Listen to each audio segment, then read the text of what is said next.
Hello friends, आप सभी का स्वागत है आज के इस नए विषय पर। आज का विषय है नेशनल रूरल लाइवलीहुड मिशन यानी राष्ट्रीय ग्रामीण आजीविका मिशन यानी NRLM। तो चलिए शुरू करते हैं। दोस्तों, राष्ट्रीय ग्रामीण आजीविका मिशन का औपचारिक शुरुआत जून 2011 को किया गया था। इस मिशन का पूर्व नाम स्वर्ण जयंती ग्राम स्वरोजगार योजना है। आपको बता दें कि स्वर्ण जयंती ग्राम स्वरोजगार योजना को 1 अप्रैल 2013 में पुनर्गठन किया गया, जिसे राष्ट्रीय ग्रामीण आजीविका मिशन नाम दिया गया है। वहीं आगे चलकर राष्ट्रीय ग्रामीण आजीविका मिशन का नाम संशोधित करके 29 मार्च 2016 को इसका नाम दीनदयाल उपाध्याय अंत्योदय राष्ट्रीय ग्रामीण आजीविका मिशन कर दिया गया है। आप सभी को बता दें कि दीनदयाल उपाध्याय राष्ट्रीय ग्रामीण आजीविका मिशन को छत्तीसगढ़ में बिहान नाम से जाना जाता है। छत्तीसगढ़ में दीनदयाल उपाध्याय राष्ट्रीय ग्रामीण आजीविका मिशन का नाम बिहान 2013 में रखा गया है। अब हम यह जानेंगे कि आखिर क्यों स्वर्ण जयंती ग्राम स्वरोजगार योजना को राष्ट्रीय ग्रामीण आजीविका मिशन में बदला गया। स्वर्ण जयंती ग्राम स्वरोजगार योजना के तहत कुछ मुद्दे देखे जा रहे थे, जैसे स्वयं सहायता समूह का असामान्य गठन, क्षमता निर्माण में कमी और ऋण के अभाव देखे जा रहे थे। इन्हीं समस्या को देखते हुए अप्रैल 2008 में प्रोफेसर राधाकृष्ण समिति ग्रामीण विकास मंत्रालय भारत सरकार के द्वारा बनाया गया, ताकि इन सभी मुद्दों को सुलझाया जा सके और इसी के अनुरूप स्वर्ण जयंती ग्राम स्वरोजगार योजना को पुनर्गठित करके राष्ट्रीय ग्रामीण आजीविका मिशन यानी NRLM को लाया गया, जिसके अंतर्गत लक्ष्य को समय पर प्राप्त करने पर बल दिया गया तथा मांग आधारित पर बल दिया गया। साथ में सतत लक्ष्य निर्माण और निर्धनों को आजीविका प्रबंधन के लिए तैयार करने पर बल दिया गया। अब हम विशेषता की बात करें तो इस योजना के तहत महिलाओं को स्वयं सहायता समूह बनाने पर अधिक बल दिया गया है। वहीं निर्धनों की भागीदारी का निर्धारण यानी PIP पात्रता भी निर्धारित किया गया है। अब हम इस योजना के तहत वित्तीय प्रावधान की बात करें तो आर्थिक सर्वेक्षण के अनुसार केंद्र और राज्य का हिस्सेदारी 60:40 का है। वहीं पंचायती राज संस्थान के अनुसार केंद्र और राज्य का हिस्सेदारी 75:25 का है। इसके अगले चरण में हम यह जानेंगे कि इस योजना के तहत कौन कौन सी निधि का प्रावधान है। सबसे पहले हम परिक्रामी निधि की बात करें तो यह निधि स्वयं सहायता समूह को पंचसूत्र का पालन न्यूनतम 3 माह और अधिकतम 6 माह तक करने पर दिया जाता है।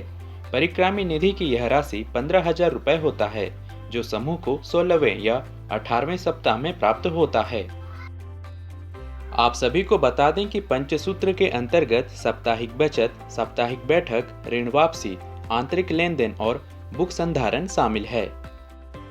अब हम अगले निधि में सामुदायिक निवेश कोष की बात करें तो यह राशि स्वयं सहायता समूह को प्रारंभिक पूंजी के रूप में दिया जाता है, जो लगभग 60,000 रुपए से 75,000 रुपए होता है। अब हम यह जानेंगे कि बैंक क्रेडिट लिंकेज क्या होता है। इसके तहत स्वयं सहायता समूहों को 7% की दर से जो ऋण दिया जाता है, यदि समूह समय पर अपने ऋण को चुकाते हैं तो वर्तमान में ऋण 3% के ब्याज दर पर दिया जाता है, जिसे ब्याज सबवेशन कहा जाता है। छत्तीसगढ़ में बैंक क्रेडिट लिंकेज के तहत 18 जिले शामिल हैं।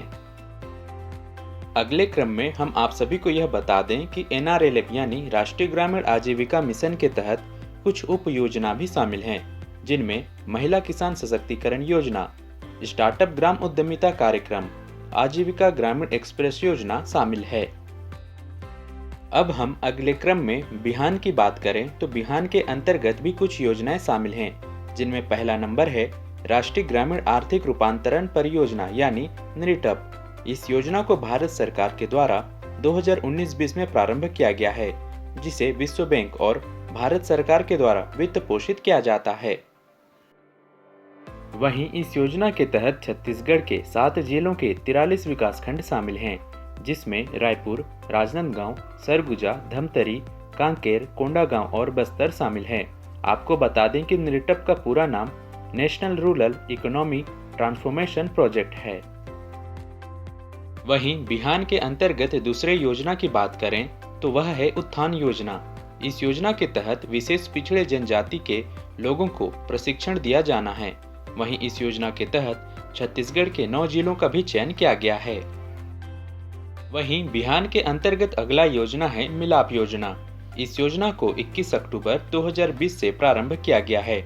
इस योजना के तहत राजनांदगांव और कबीरधाम जिले का चयन किया गया है, जिसके तहत पलायन कर रहे श्रमिकों को रोजगार दिया जाना है। वहीं बिहान के अंतर्गत अंतिम योजना है स्वाभिमान योजना। बिहान के अंतर्गत संगठित महिला समूहों के द्वारा पिछड़ी गरीब परिवार की प्रजनन उम्र की महिलाओं में पोषण सुधार करना है। इस योजना को बस्तर विकासखंड से प्रारंभ किया गया है। वहीं इसे 8 विकासखंड में बढ़ाकर इसका नाम समृद्ध बिहान कार्यक्रम रखा गया है।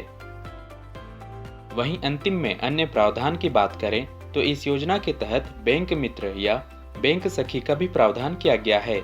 इसी के साथ एक महिला को कृषि सखी एवं पशु सखी भी बनाया गया है। साथ में महिला किसान सशक्तिकरण योजना के तहत संवहनी कृषि एवं पशुपालन को भी बढ़ावा दिया जा रहा है।